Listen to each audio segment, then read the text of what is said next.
July 5th, 1943, 0430 hours. The rolling fields east of Kursk, Soviet Union. Dust hangs thick in the pre-dawn air, stirred by the low rumble of engines, hundreds of them idling like predators in the shadows. You're crouched in the turret of a Panzer IV, the metal cold against your palms, despite the summer heat building in your chest. Sweat beads on your forehead as the first artillery shells scream overhead, shattering the silence with earth-shaking fury. Explosions bloom on the horizon, orange fireballs ripping through Soviet lines, and for a moment, the world is nothing but noise, smoke, and the metallic tang of cordite burning your nostrils. Field Marshal Erich von Mansteins paces in his command post nearby, maps spread before him like a conquered kingdom. He's the architect of this grand strike, Operation Citadel, Hitler's bold gamble to pinch off the bulging Kursk salient and crush the Red Army once and for all.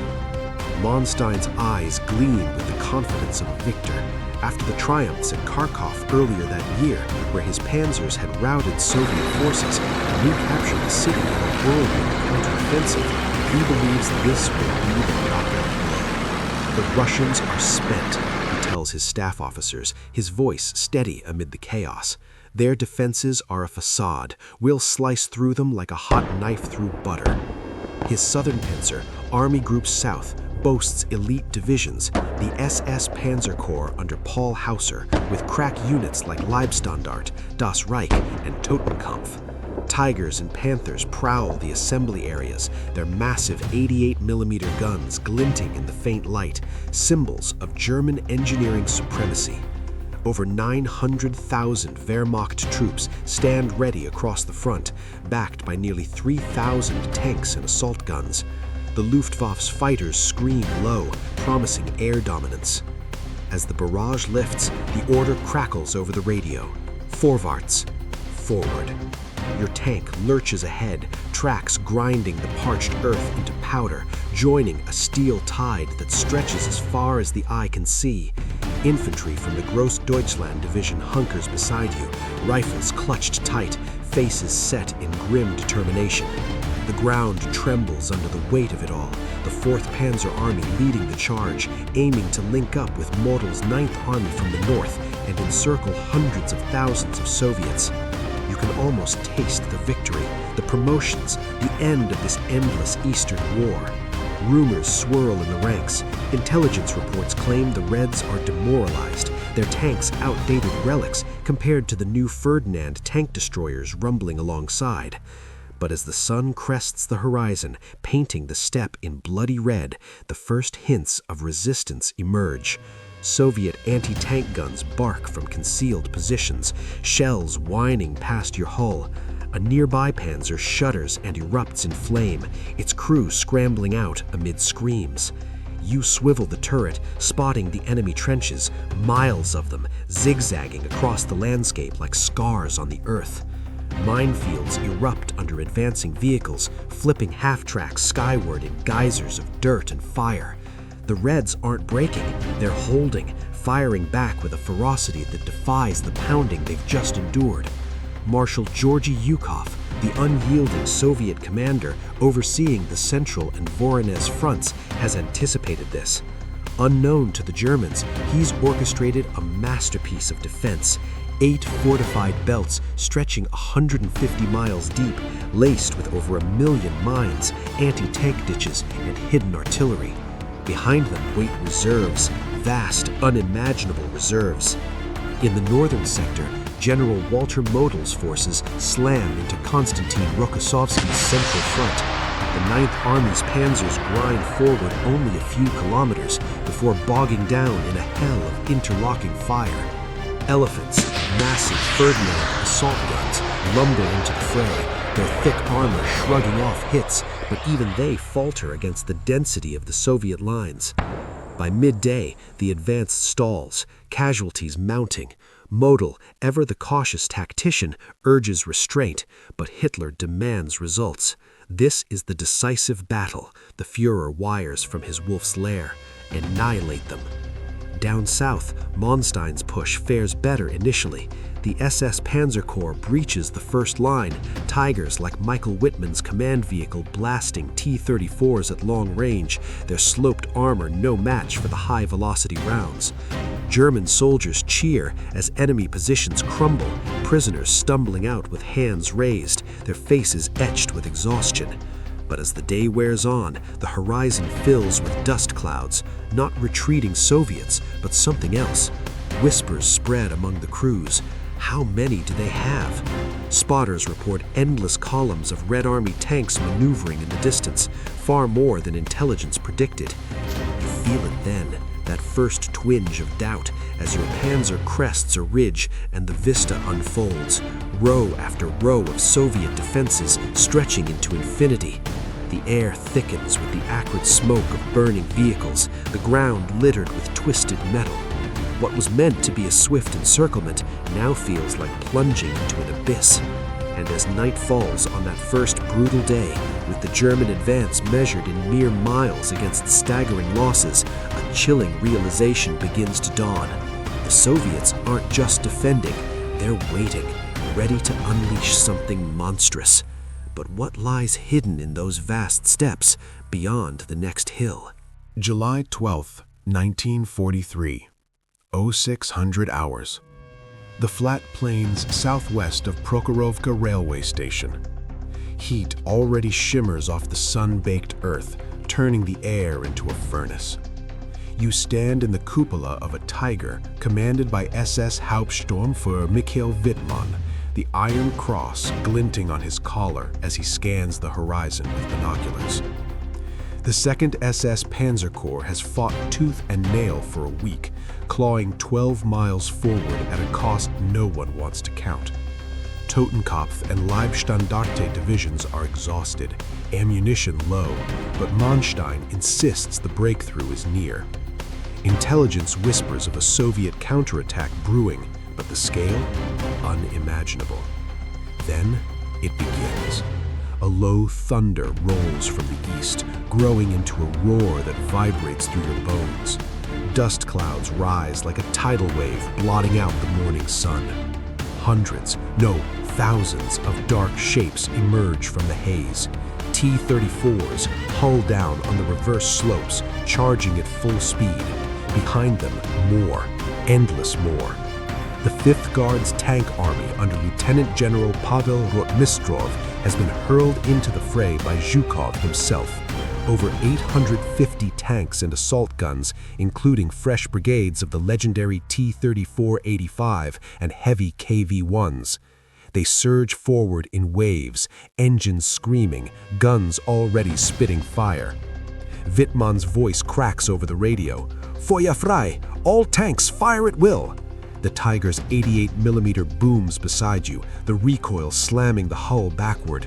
A T-34 erupts in a pillar of flame 2 kilometers out, but the others keep coming. You watch in stunned silence as the steppe becomes a churning sea of steel. German Tigers and Panthers holding the high ground around Hill 252.2, Soviet armor flooding the shallow valley below like an iron avalanche. Shells crisscross the sky in glowing arcs, turrets fly into the air, men burn alive inside their machines, hatches popping open as crews bail out into machine gun fire. The clash is primal. T-34s close to point-blank range, ramming damaged Tigers, tracks grinding over fallen comrades to keep momentum. SS Grenadiers from Das Reich Division leap from half-tracks, hurling magnetic mines onto Soviet hulls in desperate hand-to-hand fury. The air reeks of diesel, scorched rubber, and blood. You can almost taste the panic rising in German throats. Where are all these tanks coming from? Intelligence estimated Soviet armor reserves at a fraction of this. Prisoners taken yesterday swore the Red Army was bled dry. Lies. All lies. By midday, the battlefield is unrecognizable. Over 700 tanks lie smoking across a few square kilometers, the largest armored battle ever fought. German crews trained to pick off enemies at extreme range now fight at knife-fight distances, their superior optics useless in the dust and chaos. Rotmistrov throws in the 29th Tank Corps, then the 18th, wave after wave, accepting horrific losses to blunt the German spearhead. Wittmann's Tiger alone claims dozens, but even he radios back a note of disbelief. They just keep coming, like ants. In command bunkers, the mood fractures. Manstein pores over situation maps, his face ashen as reports flood in. The southern pincer has been stopped dead 12 miles short of linking with Model's stalled northern force, and encirclement is impossible now. Hauser, commander of the SS Panzer Corps, demands permission to pull back and regroup, but Hitler refuses, screaming over the phone that victory is at hand. Yet every officer on the ground feels it, the shift, the initiative slipping away like sand through gloved fingers. As the sun dips low, painting the wreckage in crimson light, Soviet loudspeakers crackle across no man's land, blaring martial music and calls to surrender. German soldiers, faces blackened with soot, stare at the endless horizon where fresh dust clouds still rise. How many more reserves does Zhukov have hidden? How deep does this Russian ocean go? And in that moment, the first whispers spread through the ranks. This isn't just a battle lost. This is the beginning of something irreversible. July 15, 1943. Late afternoon. A dusty command tent near the front lines south of Kursk. The canvas flaps hang limp in the stifling heat, trapping the smell of sweat, cigarette smoke, and defeat. Field Marshal Erich von Mansteins stands over a folding table, fingers tracing red arrows that no longer move forward. His chief of staff, General Hermann Hoth, stares silently at the latest aerial reconnaissance photos scattered across the map. Photos that show not empty steppe behind Soviet lines, but endless columns of trucks, tanks, and fresh infantry divisions streaming westward. Reserves, deep reserves, deeper than any German planner dared imagine. You can feel the weight in the room, heavy as the humid air outside. Manstein, the master of mobile warfare who once danced circles around entire Soviet armies, now speaks in a voice stripped of its usual fire. "Gentlemen," he says, lighting another cigarette with hands that betray the slightest tremor, "we have struck steel, not flesh." The words hang there. No one argues. The numbers arriving by radio are merciless. Over 6,000 Soviet tanks committed across the salient, with more spotted in rail yards hundreds of kilometers back. The steppe front, under Colonel General Ivan Konev, until now a ghost on intelligence maps, has begun moving forward in force, a second strategic echelon ready to exploit any German exhaustion. Outside the tent, the sounds of the battlefield have changed. No longer the triumphant roar of advancing panzers, but the constant drone of Soviet Yak fighters overhead, the distant thunder of Katyusha rockets, and the endless clatter of repair crews welding new plates onto battered Tigers. Michael Whitman, pulled back for refit, leans against his scarred tank, staring east. His scoreboard painted on the barrel reads 57 kills, yet he tells a young loader, "It doesn't matter how many we burn, they replace them by morning." The loader, barely 18, nods but doesn't answer.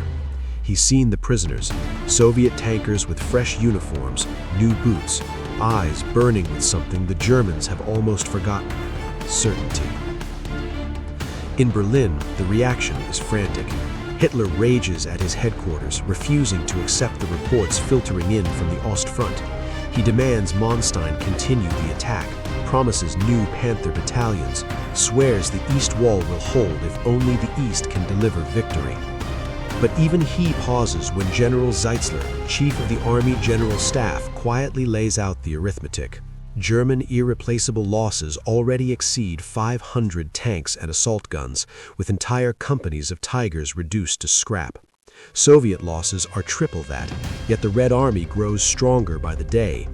Lend-Lease trucks rumble along newly built roads, ferrying American canned Spam and British boots to men who now outnumber the invaders. Back on the steppe, a captured Soviet major from the 1st Guards Tank Army is interrogated under guard. He laughs when shown German estimates of Red Army strength. "You thought Stalingrad broke us," he says through an interpreter. "It taught us." Then he gestures toward the horizon. "Look east, Herr Oberst. That is not the end of Russia. That is only the beginning." The interrogator, a weary veteran of Barbarossa's early triumphs, feels ice in his veins despite the July heat. Night falls. German units receive coded orders. Disengage where possible, shorten lines, prepare defensive positions. The word retreat is never used, but every crew chief knows what it means. Engines are started under cover of darkness, tracks reversed for the first time in weeks. As a column of Leibstandarte Panthers pulls back through a burning village, soldiers glance over their shoulders at the glowing skyline. Somewhere out there, Zhukov is already planning the next blow. Operation Kutuzov in the north, Rumyantsev in the south, counteroffensives that will turn German exhaustion into rout. In the silence between artillery barrages, a single question echoes through every foxhole, every turret, every command post. How did we ever believe we could conquer this? August 1943. The retreating columns snake westward along rutted dirt roads choked with dust and despair. You ride atop a battered Panther from the Das Reich division, the turret scarred by a dozen near misses, the barrel drooping like a weary finger. Behind you, the Kursk salute recedes into a haze of smoke, hundreds of square miles now dotted with the blackened skeletons of Tigers, Panthers, and T-34s alike. The air carries the sickly sweet stench of decay, of fuel-soaked earth and unburied dead. No one sings anymore.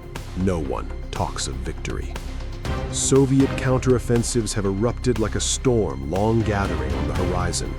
In the north, Operation Kutuzov smashes into Walter Model's exhausted Ninth Army on July 12th, the very day Prokhorovka burned, driving the Germans back toward Orel in a grinding, merciless advance. Rokossovsky's troops, buoyed by fresh divisions from the steppe front, pour through the breaches, liberating towns the Wehrmacht had held for months. To the south, Operation Rumyantsev unleashes Zhukov's Voronezh and steppe fronts against Mansteins' battered Army Group South. On August 3rd, Kharkov, the city Manstein had so proudly recaptured in March, falls again, this time for good.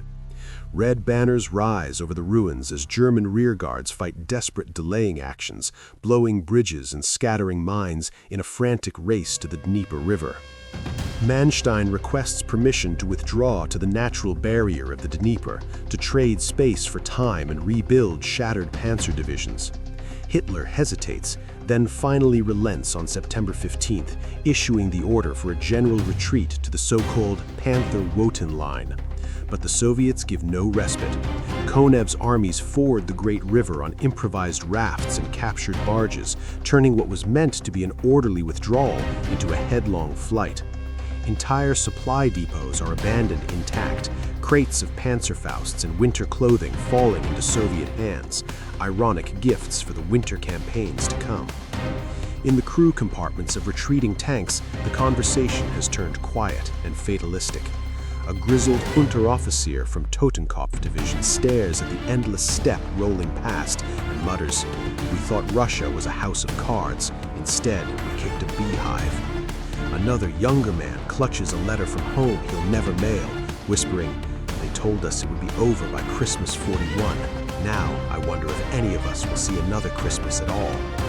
The vastness that once seemed conquerable now feels infinite, hostile, alive with hidden armies that materialize wherever the front weakens. Far behind the lines, in the Wolf's Lair, Hitler pores over maps with trembling hands. Citadel was his last great eastern offensive, the final throw of the dice to regain the initiative lost at Stalingrad. Now the arithmetic is undeniable. Over 50 irreplaceable Tigers gone, hundreds of Panthers reduced to scrap, entire elite divisions mauled beyond recognition. The Luftwaffe can no longer contest the skies. American bombers pound the Reich by day, British by night. And in the east, the Red Army, once dismissed as a rabble of Asiatic hordes, marches with a confidence forged in the crucible of Kursk. As your column crests a low rise west of the Dnieper, you glance back one last time. The horizon glows with distant fires, the rumble of artillery never quite fading. Somewhere out there, Zhukov and his marshals are already planning the next leaps towards Kiev, towards the Carpathians, towards the borders of the Reich itself. The dream of swift victory, of Lebensraum carved from Russian soil, lies buried beneath the wreckage of Prokhorovka and the endless graves along the road to Orel. The Wehrmacht will fight on for nearly 2 more years, bleeding the Soviets at every river and ridge. But every veteran who survived the summer of 1943 carries the same unspoken truth in his heart. At Kursk, the war in the east was decided. The road now leads only one direction.